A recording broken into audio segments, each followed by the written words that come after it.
Dr. Schaffner, what is your reaction to Dr. Fauci's presentation on remdesivir today? I'm smiling, Lawrence. We need some good news. Now, long journeys begin with first steps, but this was a firm first step. It's very exciting. We now know that there is at least one drug, and maybe there are others in the research pipeline, that can act against this viral infection.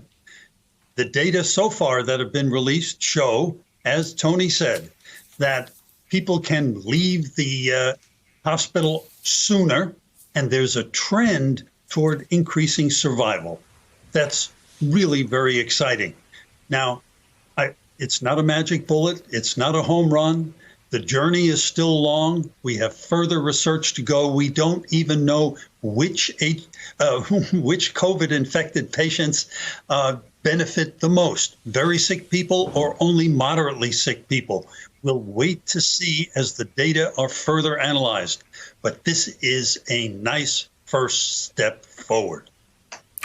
Dr. Schaffner, what I was struck by in Dr. Fauci's presentation is the notion of building blocks, the idea that, especially when he used that the research on HIV drug treatments, and how you begin with something that turns out to do a small part of the job, or maybe it appears to do part of the job and you discover it's not really doing the job, but it is at least a research building block that leads you to another building block, and you just keep assembling those building blocks. And at some point, you could, through this research and through this product, be building towards something that really does work. Absolutely, Lawrence. You said it very well. This is a beginning.